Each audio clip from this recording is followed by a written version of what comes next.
자, 이번 시간 우리가 난장이가 쏘아올린 작은 공 한번 해봅시다. 이 작품은 너무 유명한 작품이지.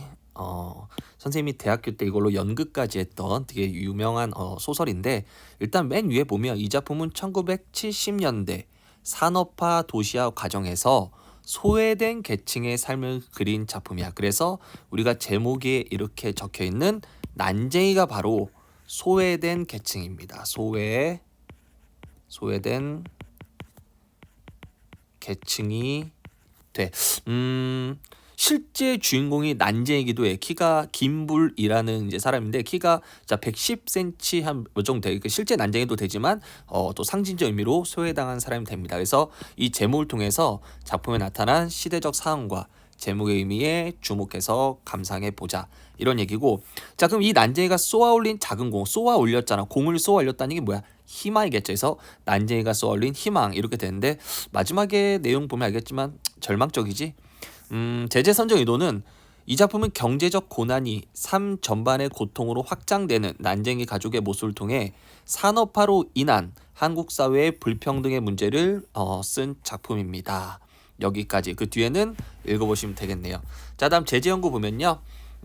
중편 소설 됐고요. 연작 소설은 이제 난쟁이가 쏘아올린 작은 공이 이 책의 메인 제목이지만, 그 안에 이 난쟁이가 쏘아올린 작은 공뿐만 아니라 되게 다양한 또 작은 이야기들이 있어요. 예를 들어서 뭐 메비우스의 띠라든가 이런 게 있어요. 근데 요게 이제 그거죠. 연작 소설이란 얘기죠. 이런 게 연작 소설이고요. 그다음 세태 소설이야. 세태는 세상의 모습을 드러낸다. 이런 얘기하면 되겠고요.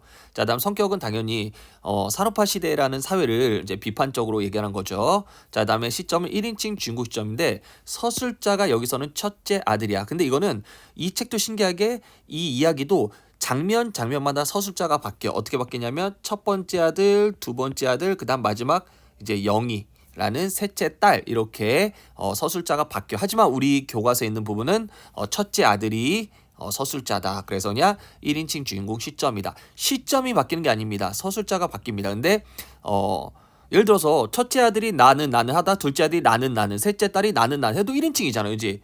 근데 서술자는 바뀌지만 시점은 그대로 1인칭 주인공입니다. 근데 여기선 다시 한번 얘기하지만 서술자는 첫째 아들에서 그냥 끝난다 얘기가. 그 다음에 배경은 아까 얘기했지. 산업화 시대 서울의 낙원구 행복동인데 하나 이거 묶어봐. 낙원구 행복동 좀 이따 하겠지만 얘네가 사는 곳은 되게 가난한 사람들이 사는 곳이잖아. 근데 그곳이 낙원과 행복할까? 아니죠. 제목이 바로 여기 보면 바로 반어법입니다. 좀 이따 나와요. 반어법. 자, 그 다음 주제는 뭡니까? 도시 빈민들의, 가난한 사람들의 생활과 좌절된 꿈이고요. 아까 선생님 얘기했지만 좀 이따 반어법이 나옵니다. 그 다음에 우화적인 기법을 사용한다. 우화적은 뭐랄까? 약간 좀 동화적인 어떤 그런 걸 얘기합니다. 그래서 요걸 바탕으로. 자, 이제 내용 가볼까요? 갑시다. 사람들은 아버지를 난쟁이라 불렀다. 자, 난쟁이 뭡니까? 진짜 말 그대로 키가 작은 사람도 되지만 여기서는 이제 상징적 의미로 뭐죠? 상징적 의미로 산업화 과정에서 소외당하고 무기력한 약자가 됩니다. 사람들은 옳게 맞다. 우리 아버지는 실제 키도 작고 그 다음에 약자다. 아버지 난쟁이 맞아. 불행하게도 사람들은 아버지를 보는 것만 옳았다. 이걸 겉으로 보는 것만 옳았다 이거야. 우리 아버지의 겉모습만 옳았다. 그 밖의 것들은 다 틀렸다. 나는 나왔죠. 1인칭 주인공 시점인데 여기서 얘기했지만 장남 첫째 아들이라고 그랬죠. 첫째 아들 영수를 얘기합니다. 나는 아버지, 어머니, 그 다음 내 동생 영희, 그리고 나를 포함한 5 식구의 모든 것을 걸고 그들이 옳지 않다는 걸 말할 수 있다. 여기서 말하는 옳지 않다는 것은 아버지를 제대로 보지 못한다는 거죠. 겉모습만 제대로 보고 모든 건 다 틀렸다는 거야. 나의 모든 것에는 우리 5 식구의 목숨이 포함되어 있다. 천국에 사는 사람들, 자 천국에 사는 사람들 묶어봐. 얘들 누굴까요? 부자죠, 부자. 부자들은 지옥을 생각할 필요 없다. 그럼 지옥은 뭐겠어? 가난이죠, 가난. 이콜 우리 삶, 우리 가족이 가난하자, 그지? 우리의 가난을 생각할 필요가 없다. 그러나 우리 5 식구는 지옥에 살면서, 가난에 살면서 항상 천국, 부자들을 생각했다. 이콜 다른 말로 뭐야? 부러워했다. 이렇게 하면 되지. 부러워했다. 부자들을 부러워했다. 단 하루도 천국을, 즉 잘 사는 사람들을 생각해보지 않은 날이 없었다. 부러워하지 않은 적이 없었다. 항상 부러워했다. 하루하루의 생활이 지겹기 때문이다.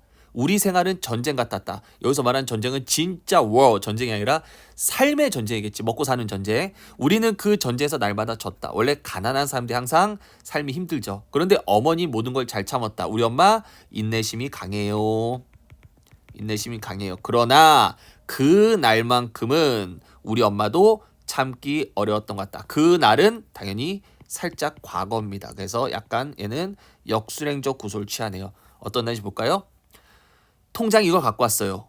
내가 말했다. 어머니는 아침 식사하고 있었다. 그게 뭐냐? 철거 계고장이에요. 자, 갈등의 원인입니다. 이걸 통해서 이제 갈등이 시작됩니다.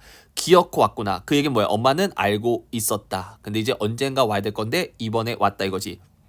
그러니까 집을 헐라는 거지. 우리가 꼭 받아야 할 것 중에 하나가 이제 나왔구나. 자, 이제 산업화로 인해서 이제 막 재개발이 들어가니까 판자촌이라든가 그런 데가 다 이제 무너지는 거지. 어머니는 식사를 중단했다. 나는 어머니의 밥상을 봤다. 그다음 묶어봐. 보리밭에 까만 된장 그리고 시든 고추 2개와 조린 감자가 있었다. 뭘 상징해요? 우리 식구들의 궁핍한 삶을 드러냅니다. 나는 어머니를 위해 철거 계고장을 읽었다. Why? 우리 엄마는 글을 모릅니다. 글을 읽지 못해요. 누가? 우리 엄마가. 그러니까 우리 집은 배우지도 못했고, 그죠? 가난하고 이런 얘기죠. 자, 철거 계고장 날라왔죠? 나간구. 아까 얘기했죠? 나간구 뭐 상징하죠? 반어법입니다. 그죠? 반어법. 낙원하지 않습니다. 자, 서울특별시 낙원구 행복동 반어법. 그죠? 현실을 비판하기 위해서 쓴 반어법입니다. 46번지 1839 김부리 기하. 김부리는 우리 아버지 난쟁이의 이름입니다. 재개발 사업구역 및 고지대 건물을 철거하세요. 이 뜻이죠. 귀하 소유 아래 표시 건물은 즉 너희가 사는 집은 주택 개량 촉진에 관한 임시주치법에 따라 즉 법에 따라 행복 3구역 재개발 지구로 지정되어 재개발 지역으로 지정돼서 뭐 재개발 사업 실행 조행 15조 건축법 5조 동법 42조 규정에 의하여 즉 법에 의하여 1970년 9월 30일까지 철거를 명합니다. 자, 줄임 뭡니까? 너희가 살고 있는 집을 뭐 하라는 얘기입니까? 법에 의하여 재개발로 지정되었으니 철거해라 이겁니다. 만일 기일 안에 자진 철거하지 않을 경우에는요. 법을 이용하여 강제 철거하고 그 철거 비용은 너희한테 징수하겠다. 와우. 가난한 사람들에게 가해지는 정말 폭력이죠. 그리고 오히려 법이 이게 법이 있지 법 더럽게 많이 나오는 거지. 이런 법이 중요한 거는 가난한 사람들을 그지. 가난한 사람들을 뭐하지 못해? 보호하지 못해요. 그지? 보호하지 못하는 그런 현실을 또 뭐합니까? 비판하기도 해요. 이 글을 통해서 어떤 글이요? 이 철거 계고장을 통해서 지금 다 법이잖아. 그지? 법 이런 법을 통해서 너희 집을 부시겠다 이런 얘기니까. 자, 그래서 철거 대상 건물 표시 너희 집 그죠? 그 다음에 낙원구청장 이런 얘기입니다. 자, 어머니는 조각마루 끝에서 말이 없었다. 자, 말이 없었다 어떤 태도야? 허탈함이겠죠. 빡차겠죠. 허탈함 허탈 그죠? 그 다음에 되게 중요한 구절이 있어. 묶어봐. 벽돌 공장의 높은 굴뚝 그림자가 시멘트 담에서 꺾어지며 좁은 마당을 덮었다. 자, 벽돌 공장은 뭐예요? 말 그대로 산업화를 드러내는 대표적인 건물이죠. 근데 이 벽돌 공장의 굴뚝 그림자가 우리 집의 좁은 마당을 뒤덮었대. 즉 그 얘기는 뭐야? 산업화를 상징하는 벽돌 공장의 그림자 때문에 우리 집에 햇볕이 들어오지 않는 거야. 그지? 그럼 이건 결국 뭐야? 이 구절을 통해서 말하고 싶은 게 뭐야? 산업화로 인해 우리가 뭘 겪는다? 피해를 겪는다. 이런 얘기겠죠. 그죠? 자, 동네 사람들 골목으로 나와서 뭐라 소리칩니다. 당연하죠. 막 난리 났죠? 통장은 마을 이장이겠죠. 그 동네 사람들 사이를 비집고 방뚝으로 걸음을 옮겼습니다. 어머니는 식사를 끝내지 않은 밥상을 두고 부엌으로 갔어요. 그죠? 밥 먹기 싫겠죠. 어머니는 무릎을 곧게 세우고 앉았어. 그리고 묶어 손을 들어 부엌 한번 가슴 한번 칩니다. 이런 행동을 통해 그죠? 이런 행동을 통해 어머니 뭘 드러내? 심리를 드러내죠. 어떤 심리? 답답하고 한스러운 심리를 드러냅니다. 자, 나는 집에 있을 수가 없죠. 동사무소로 갔어요. 따져야죠. 그죠? 행복동 주민들이 몰려와서 자기들 의견을 말하고 있어. 어떤 의견? 반대하는 의견이겠지. 다 쫓겨나야 되니까. 참고로 낙원구 행복동은 판자촌이야. 판자촌. 그러니까 이사도 못 가. 얘는 돈이 없어서. 행복동 주민들이 몰려와서 의견을 말하는데 들은 사람은 두세밖에 안 되는데 수십 명이 동시에 떠들어. 쓸데없는 짓이었다. 답이 없다 이거지? 떠든다고 해결된 문제는 아니었다. 나는 바깥 게시판에 적혀있는 공고문을 읽었다. 공고문 이제 이거 위에서 받은 이게 철거문 이 글을 더 크게 쓴 게 이제 공고문이겠죠. 거기에는 아파트 입주조차 너희들이 알아야 될 게 있는데 재개발하면 사실은 지금은 되게 좋아. 그치? 우리 집이 재개발한대. 그러면은 돈이 좀 있으면 뭐 이사 가서 전세로 딴 데서 2년 살다가 오면 아파트가 진짜 삐까 번쩍 아파트가 져 있겠지. 그럼 글로 들어갈 수 있어. 다시 얘기하면 재개발이 되면 기존에 살고 있는 사람한테 입주권을 주죠. 그래서 너희가 이거 우리가 지면 너희가 이 집을 들어가라. 단 조건이 있어.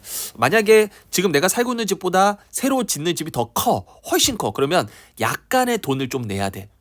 약간의 돈. 당연하지. 아무래도 좀 차익이 있겠지. 그 돈을 내야 되는데 지금 이 난쟁이네 가족은 그럴 돈도 없고 다른 곳에 이사 갈 돈도 없고 그냥 한마디로 재개발 되더라도 새로운 집에 들어가질 못하는 거야. 그런 상황인 거지. 아무튼 공고문은 뭐라 나왔습니까? 갑니다. 아파트 입주 절차. 그러니까 너가 입주권을 줄 테니 그걸 바탕으로 어떻게 해라. 그다음 만약에 못 들어갈겠거든 그 아파트 입주를 포기할 경우 입주권을 안 받으면 대신에 우리가 돈을 주겠다. 오케이? 이런 얘기죠. 동사무소 주인은 시장 바닥 같아요. 시끄럽겠죠? 주민들과 아파트 거강꾼. 아파트 거강꾼은 부동산 업자들이야. 그러니까 부동산 업자들은 와서 뭐 할까? 입주권을 막 살려 그러겠지. 아, 저희한테 파세요. 국가에서 얼마 준대요. 국가에서 뭐 예를 들어서 2천만 원 준대요. 저희가 2,500 드릴게요. 이런 식으로 해서 입주권을 사. 입주권 산다면 어때? 기다려. 아파트 질 때까지. 해서 아파트 다 지면 그거를 더 비싸게 파는 거야. 막 뭐 2,500에 입주권을 샀잖아. 그럼 뭐 5천만 원에 이렇게 아파트를 팔면 2배 이익이겠지. 부동산 업자들, 나쁜 사람들. 자, 이리 몰리고 저리 몰리고 바쁩니다. 나는 거기서 아버지와 두 동생 누구야? 영호와 영희를 만났다. 넘기지 말고요. 여기서 철거 계곡장의 의미 잠깐 봅시다. 철거 계곡장, 재개발 사업 지역으로 선정된 곳을 철거하라는 법적 구속력, 아까 얘기했지? 법적 구속력 갖는 문서고요. 결국 뭡니까? 그로 인해서 삶의 터전을 빼앗기게 된 주민들에게 철거 계곡장은 결국 갈등과 고민을 유발하겠죠. 그 다음에 낙원구 행복동이라는 지명을 상한 이유는 뭡니까? 반어적 표현이죠. 이렇게 반어법을 써서 참혹한 삶을 더 강조하기 위해서. 그렇지? 아무래도 동네 이름이 낙원구 행복동이 아니라 지옥구, 지옥동 하면 지옥에 사는 사람들에서 당연히 그 사람들은 당연히 맨날 슬프겠지. 그럼 별로 그닥 참혹하진 않아. 원래 마을 자체가 슬프니까. 그런데 행복한 마을인데 거기서 슬프게 만들면 더 비극적이죠. 그 다음에 철거 계곡장을 받은 가족의 심정 어땠을까? 어땠겠뇨? 죽고 싶겠죠. 그죠? 답답하겠죠. 절망하고 암울함을 느꼈겠죠. 너무 쉽죠. 다음 갑니다. 아버지는 이제 동사무소 앞에서 나는 동생들과 아버지를 만났죠. 아버지는 도장가게 앞에 앉아 있었어요. 도장가게. 영호 내 동생. 방금 내가 물러선 게시판 앞으로 갔어요. 글 읽으려고. 영희는 골목 입구에 세워놓은 검정색 승용차 옆에 서 있어서, 검정색 승용차는 아까 부동산 업자들이 이제 타고 온 차야. 나중에 이제 영희는 이 차를 타고 부동산 업자를 따라가서 몸도 주고, 그러니까 몸을 팔고 대신에 그 부동산 업자를 죽이고 자기들의 이제 집 문서를 갖고 오게 됩니다. 나중에 아침 일찍 일을 찾아 나섰다가 철거 계곡장이 나왔다는 소리 듣고 돌아온 거죠. 하긴 뭐 누군데 이런 날 일할 수 있을까? 나는 아버지 옆으로 가서 아버지의 공구들이 들어있는 부대를 메웠다. 우리 아버지는 잡단 망리를 합니다. 그래서 아버지의 뭐 공구, 뭐 드라이버라든가 벤치라든가 망치 이런 거를 이제 내가 들고 내가 맵니다. 영호가 다가오더니 나의 어깨에서 그 가방을 옮겨 매죠. 나는 자연스럽게 그걸 넘겨주면서 영희를 바라봅니다. 영희 얼굴은 빨갛게 상기돼 있어. 상기돼 있다는 게 뭐야? 기뻐서? 아니죠. 흥분돼서? 아니죠. 지금 화가 나서죠. 그죠? 몇 사람들의 부동산 업자들이 우리를 둘러싸고 입주권을 팔라 그래. 아버지는 근데 책을 읽고 있어. 아버지 현실과 전혀 관계없는 행동하고 있죠? 우리는 아버지가 책 읽는 걸 처음 봤어. 책에 표지를 쌌기 때문에 무슨 책인지 알 수가 없어. 영희는 허리를 굽혀 아버지의 손을 잡습니다. 아버지는 우리 얼굴 쳐다보더니 일어납니다. 사람들 뭐라 그래? 난쟁이가 간다! 라고 처음 본 사람들은 말했다. 아직까지 어려운 건 하나도 없습니다. 어머니는 뭐하고 있었냐? 그동안 대문 기둥에 붙어있는 알루미늄 표차를 떼기 위해 식칼로 못을 뽑고 있어. 내가 식칼을 받아서 반대쪽 못을 뽑았어. 한마디로 이 부분 되게 중요해. 어머니가 한 행동과 내가 한 행동. 이건 뭡니까? 입주권을 받기 위한 행동이거든. 이거는 결국 현실에 뭐 하는 거야? 현실에 순응하는 거죠. 순응하고 체념하는 거야. 왜? 얘는 그냥 어쩔 수 없이 떠나야 한다. 그러니까 우리 집 앞에 있는 표차를 떼자 이겁니다. 하지만 여기서 중요한 거, 영호는 어머니와 내가 하는 일이 못마땅가 봐. 여기서 말하는 영호는 상당히 저항적인 인물이야. 좀 달라요. 그래서 엄마와 나는 현실에 순응하기 위해서 표차를 떼는데 영호는 그게 마음에 안 드는 거야. 그러나 마음에 드는 일이 우리에게 일어나 주기를 바랄 수는 없다. 거의 체념적이죠. 어머니는 무허가 건물 번호가 새겨진 알루미늄 표차를 빨리 떼지 않으면 나중에 괴로운 일이 생길 것이란 걸 알고 있었다. 즉 이주 보조금을 받기 위한 증거물이죠. 누가 훔쳐가면 어떡해. 이 표가 바로 우리 집이다를 상징하는 거니까, 여기에 살고 있다를 상징하니까. 어머니는 손바닥에 놓인 표차를 말없이 들여다봅니다. 영희가 이번에는 어머니의 손을 또 잡죠. 여기 왼쪽 보면 아파트 거강꾼들이 입주권을 사는 까닭 뭡니까? 아까 얘기했죠? 입주권이 있어도 아파트를 구입할 경제적 능력이 안 되는 사람들한테 그 입주권을 싸게 사서 어때? 되팔려고 나중에 아파트 진 다음에 이거죠. 이렇게 많아. 갑니다. 엄마가 근데 이런 얘기합니다. 엄마도 좀 참 그래. 너희들이 놀지 않았어도 난 별 걱정 안 했을 거다. 어우, 자녀들이 실직했어요. 여기서 첫째 나와 둘째 영호가 사실 회사에 들어갔다가 잘려요. 그래서 이걸 얘기합니다. 어머니가 말했다. 20일 안에 무슨 방법 있겠니? 정리해야지 해서 현실에 순응하는 거죠. 입주권 팔려고 영희가 얘기하죠. 팔기 왜 팔아? 영호가 얘기합니다. 영호는 거부하는 거죠. 그럼 아파트 입주할 돈이 있어야지. 영희가 얘기하죠. 아파트도 안 가. 영호가 얘기하죠. 그럼 어떻게 해? 여기서 그냥 사는 거야. 여긴 우리 집이야. 현실을 거부하는 영호죠. 영호는 돌계단에 올라가 아버지의 그 가방을 놓습니다. 그러니까 뭐라고 그래? 아버지가 한 달 전까지만 해도 너처럼 그렇게 얘기한 사람이 있었다. 아버지는 말했다. 어머니가 준 철거 개구장을 읽고 나서 시에서 아파트를 지어놨다니 그걸로 끝난 거다. 아버지도 현실에 대한 체념입니다. 그럼 여기서 알아야 돼요. 어머니, 그 다음에 서술자 첫째 아들인 영수, 그 다음에 아버지는 다 현실에 체념하고요. 그 다음에 영호만 저항하죠. 그건 우리를 위해서 지은 게 아니잖아요. 영호가 얘기했다. 돈도 많이 있어야 되잖아. 영희는 펜지꽃 앞에 서 있었다. 자, 펜지꽃은 상당히 연약한 꽃이죠. 이거는 연약한 영희를 상징합니다. 그래서 이거 좀 알아두세요. 사실 지금 상황이랑 전혀 관계없는 단어이긴 하지만, 그래서 그 당시 나타난 사회 문제는 뭡니까? 산업화로 인해서 빈부격차가 생기고요. 자본주의의 모순과 불합리한 재개발 사업이고요. 물질 만능주의죠. 그래서 급속한 산업화가 사회 어두운 모습을 일으킨다. 사실 문학가들은 산업화에 대해서 다 부정적이야. 아무튼 그렇습니다. 우린 못 떠나. 갈 곳이 없어. 그렇지 큰오빠? 영희가 얘기했죠. 어떤 놈이든 집을 부시러 온 놈은 그냥 놔두지 않을 거야. 강하게 정하는 영호. 영호가 얘기했다. 그만둬. 내가 얘기했다. 그들 옆엔 법이 있다. 그죠? 아까 선생님이 얘기했지만 법을 통해서 오히려 약자를 핍박하는 그런 법의 비호를 받는 부조리한 현실을 비판하죠. 아버지 말대로 모든 게 끝난 것이랑 마찬가지였다. 여기까지가 첫 번째 장면이라 치고요. 그래서 사람들 어떻게 어쩔 수 없이 뭐 입주권, 돈 있는 사람들 입주권을 들고 딴 데 이사 갔다가 아파트 질 때까지 기다릴 거고. 하지만 아까 선생님이 이 동네는 판자촌이라고 했기 때문에 여기 사람들 돈이 다 없어요. 그래서 대부분 다 입주권을 팔고 동네를 떠납니다. 자, 그때 우리도 이제 떠날 날짜를 잡고 이제 준비하고 있는데 갑자기 아버지가 살아계셨어. 아버지가 어디 가셨을까? 어머니가 불안하게 얘기합니다. 왜? 아버지 자살할까 봐. 얘들 아버지 찾아봐라. 나는 아버지가 놓고 간 책을 읽고 있었다. 그것은 1만 년 후의 세계였다. 1만 년 후의 세계는 상당히 이상적인 세계가 될 거다. 이런 얘기야. 그지? 근데 이상적 세계가 되기 위해서 몇 년 기다려야 돼? 1만 년. 결국 이들에게 행복한 시대는, 행복한 세상은, 이상적이고 행복한 세상은 온다 안 온다? 오지 않는다는 얘기지. 그지? 왜? 1만 년 후의 세계는 아름다운 세계일 거다. 하지만 1만 년 후면 몇 번을 태어나고 죽어야 되냐? 안 온다는 얘기죠. 영희는 온종일 펜지코 앞에서 줄 끊어진 기타를 쳤다. 최후의 시장에서 사온 기타였다. 내가 방송통신 고교 강의를 받기 위해 라디오로 사러 갈 때 영희가 따랐었다. 과거입니다. 그죠? 과거죠. 여기부터 갑니다. 그런데 영희가 먼지 속에서 기타를 이렇게 드는 거야. 영희는 고개를 숙이고 기타를 쳤는데 너무 예뻤어. 영희가 기타 치는 소리는 영희에게 잘 어울렸거든.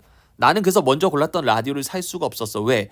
좀 더 싼 것으로 바꾸면 영희가 든 기타를 살 수 있으니까. 오케이. 여기까지가 과거입니다. 한마디로 다시 한번 위에 아버지가 놓고 한 책을 읽었다. 영희는 온종일 펜치코 앞에서 기타를 쳤다. 근데 줄 끊어진 기타 가난하지? 이 기타는 어디서 났냐 하면 과거로 들어가서 내가 방송통신고등학교 강의를 듣기 위해서 라디오를 사러 갈 때 같이 간 영희가 사고 싶어서 산 거죠. 그 라디오는 고장나고 기타는 줄이 끊어졌다. 자, 라디오는 뭡니까? 라디오, 방송통신 고교 강의를 듣고, 그지? 내가 좀 더 사회에 정상적인, 좀 나름 더 배운 사람으로 나가는 과정인데 그 라디오가 고장났고, 영희의 어떤 기타도 줄이 끊어졌기 때문에 우리 가족, 나와 영희의 꿈은 결국 좌절됐다를 상징합니다. 무슨 말인지 이해되시죠? 줄 끊어진 기타를 영희는 쳤다. 나는 아버지가 무슨 생각을 하는지 알 수가 없었다. 1만 년 후의 세계라는 책을 아버지는 개청 건너 주택가. 자, 개청 건너 주택가는 부자들이 사는 곳이지. 이 부자들이 사는 곳에 젊은이에게 빌렸다. 그럼 이 젊은이도 부자인가? 그렇지 않아요. 그 젊은이의 이름은 지섭인데 지섭은 밝고 깨끗한 주택 3층 집에 살았다. 부자인가? 아니요. 지섭이도 그 집의 가정교사예요. 그러니까 지섭이도 결국 그 집은 지섭이네 집이 아니란 얘기죠. 아버지와 그는 서로 통한 데가 있었나 봐. 지섭이 하는 말을 내가 들었었거든. 그는 이 땅에서 우리가 기대할 것은 없다 그랬대. 그래서 지섭이가 아버지를 세뇌시켰겠지. 뭐라고 세뇌시켰을까요? 지금 이 땅에서 희망은 없다라고 자꾸 아버지한테 가르쳤겠죠. 그래도 지섭이는 나름 대학생이니까. 오케이? 이것도 마찬가지. 또 과거입니다. 누가 누구의 과거야? 지섭과 아버지가 대화를 나누던 과거를 또 넣습니다. 그래서 중간중간에 과거가 조금씩 있지. 아까 여기 첫 번째 뭡니까? 내가 방통 이제 고등학교에서 강의 들어가기 위해서 라디오 사는, 그다음에 기타 사는 이 부분 과거고요. 그다음에 또 이제 갑자기 우리 아버지가 있는 책을 통해서 지섭이가 준 거다. 그리고 지섭이랑 아버지는 대화를 자주 나눴었다. 그 대화 갑니다. 왜? 아버지가 물었다. 지섭 말했다. 사람들은 사랑이 없는 욕망만 갖고 살고 있습니다.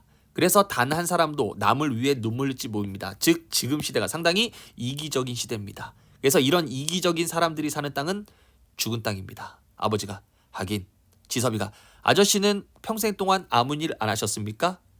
우리 아버지가 일 안 하다니 했지. 열심히 했어. 우리 식구 모두 열심히 했어. 지섭이가 그럼 무슨 나쁜 짓 한 적 있어요? 법을 어기거나. 없어. 그럼 기도는요? 간절한 마음을 기도드리지 않았어요? 기도로 올렸지. 그러니까 부조리한 이런 현실에선 종교도 무의미하고 법도 무의미하고 열심히 노력해도 무의미하다 이거지. 뭐 요즘 사회도 좀 그렇지. 우리 청년들 아무리 이래도 막 집값이 막 10억 이렇게 하고 있는데 5억 10억 이러는데 언제 사? 갑니다. 그런데 이게 뭡니까? 뭔가 잘못됐잖아요. 현실이 너무 부조리하잖아요. 불공평하다 생각하지 않으세요? 이 땅 이제 이 죽은 땅을 떠나야 합니다. 아버지가 떠나다니 어디로? 그러니까 지섭이가 달라라요. 물론 정상적이잖아. 하지만 그래도 뭔가 이제 이상적 세계, 희망 세계를 얘기하고 있는 거죠. 그때 얘들아, 자 여기까지가 달라로까지가 과거를 또 회상하죠. 그 다음에 갑자기 또 현재로 돌아. 얘들아, 어머니의 불안한 목소리. 나는 책을 덮고 밖으로 나갔다. 그러니까 나는 이 책을 읽으면서 지섭과 아버지가 나눈 대화를 회상하는 거죠. 영우와 영희는 엉뚱한 곳 참아 헤맵니다. 나는 방쪽가로 나가 하늘을 쳐다봤어요. 벽돌 공장의 높은 굴뚝이 눈앞에 나타났고 그 맨 꼭대기에 아버지가 서 있었어. 아버지 바로 한 걸음 정도의 앞에 다리 걸려 있었다. 다리 걸려 있는 게 아니라 그냥 꼭대기 이렇게 올라가면 이렇게 원근법에 의해서 다리 살짝 보이는 이제 바로 앞에 있는 것처럼 느끼겠지. 아버지는 피레침을 잡고 발을 앞으로 내밀었다. 그 자세로 아버지는 종이 비행기 날렸다. 자, 종이 비행기 날린 이유는 뭡니까? 왜 날려요? 종이 비행기 타고 어디 가려고? 아까 지섭에게 얘기했던 달나라 가려고. 그죠? 이거죠. 그래서 현실을 종이 비행기의 의미 현실을 벗어나 희망적 세계인 달나라로 가려고. 하지만 종이 비행기가 달까지 갈 수 있어? 없지. 떨어지겠지. 그래서 결국은 여기 아래 비극적 현실을 벗어나 희망을 찾으려는 몸부림이 되지만 결국 최종적으로는 절망이죠. 왜? 비행기 그 종이 비행기는 달까지 가지 못하니까. 이렇게 얘기하면 됩니다. 자, 장면에 저랑 가볼까요? 내가 아버지의 그 책을 읽으면서 아버지는 집에 없고 내가 아버지 책을 읽으면서 이 책을 준 지섭이를 떠올리며 지섭과 아버지의 대화를 이제 회상하죠. 그 다음에 어머니의 부름 갑자기 현재로 들어오고요. 그래서 아버지는 결국 자살하십니다. 여기 건물 위에서 뛰어내리세요. 자, 동네 주민 대부분은 뒷부분 줄거리 투기꾼의 입주권을 팔아 동네 떠나고 우리 집도 팔게 되지만 가족의 몫으로 돌아온 것은 거의 없습니다. 입주권 판다 아버지가 사라지고 영희도 사라져요. 아까 영희 아버지는 자살하고 영희 어디 간다 그랬지? 부동산업자 따라간다 그랬죠. 아버지는 벽동자에서 몸을 던지고 영희는 그 입주권 사감 부동산업자를 따라가. 그가 잠든 사이에 입주권과 돈을 훔쳐 나온다. 영희는 그 돈으로 동사무소 가서 입주 신청한 다음에 집으로 돌아와 아버지의 죽음을 알게 된다. 뭐 이런 얘기입니다. 자, 달나라의 의미입니다. 삶의 터전도 보장되지 못하는 비정한 현실에서 난쟁이 가족과 같은 도시 가난한 사람들이 할 수 있는 일은 현실에서 벗어난 것뿐이므로 달나라는 이들이 가고자 하는 이상세계다. 이게 포인트입니다. 여기까지고요. 다음 장 가볼까요? 등장인물의 성격입니다. 아버지, 도시 빈민층을 대표하는 인물입니다. 절망 끝에서 이상세계를 갈망하지만 좌절한다. 어머니는 뭐합니까? 현실을 받아들이죠. 영은 어떻습니까? 현실에 저항합니다. 이렇게 하면 되고요. 나공고 행복도나 부주인 까닭 아까도 나왔습니다. 반어법을 통해 어떤 비참한 삶을 더 강조하기 위해서다라고 얘기했죠. 그 다음 시대적 배경 산업화 시대라고 아까 얘기를 했습니다. 그래서 이 부분 70년대 산업화 과정에서 삶의 터전을 잃고 도시 주변으로 밀려나 소외되는 가난하고 힘없는 서민들의 모습을 그리고 있다. 이런 얘기입니다. 그리고 1만 년 후의 세계라는 책과 줄이 끊어진 기타 상징 의미 중요하죠. 1만 년 후의 세계는 우리가 기대할 세계가 1만 년 후에 이루어진다. 결국 뭐다? 절대 되지 못한다. 이런 얘기죠. 결국 절망적이다 이거고요. 줄 끊어진 기타는 영희의 꿈과 희망인데 그게 좌절될 거다. 이겁니다. 난쟁이가 상징 의미는 뭐겠습니까? 실제 신체적 장애를 가진 인물이죠. 경제적으로도 무기력한 인물. 그래서 산업화 시대 때 우리 가난한 우리 사람들의 이야기죠. 여기까지입니다. 여기까지고요. 뒤에 공사장 끝에란 시도 가볍게 보면 좀 안타까운 시인데요. 산업화 이것도 마찬가지. 철거하는 상황인데 그 안에 집에 사람들은 갈 데가 없으니까 철거하고 있는데도 집에 있는 거야. 볼까? 이제 철거 이제 하는 용역들이 얘기합니다. 지금 부셔버릴까? 얘가 뭐라고? 안 돼.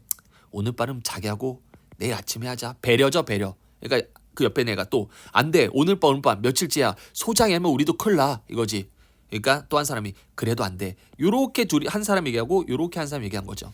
인부들의 목소리가 섞여. 그지? 인부들의 목소리가 들립니다. 인부들은 용역회사, 즉 철거하는 사람 목소리가 들려오는 루핑집 안 단칸벽에 기대어 있는 그 여자. 그 여자는 안타깝죠? 그 여자 뭡니까? 난쟁이가 쏠린 자연공의 난쟁이랑 똑같죠. 작은 발이 삐져나온 자식들을 덮어주고 이불 덮어주고 가만히 일어난 자 깜깜한 밤을 내려다본다. 깜깜한 밤 절망적인 어떤 상황. 그죠? 밖을 내다본다. 이거죠. 그래서 주제 산업화로 인해 삶의 터전을 빼앗기는 철거민의 슬픔이고요. 화자는 관찰자 입장에서 장면을 중심으로 전개하고 대화 형식 사용했죠. 그 다음 비극적 상황을 절제적 언어로 표현했다. 이 정도까지 하면 될 것 같습니다. 자, 수고 많으셨습니다.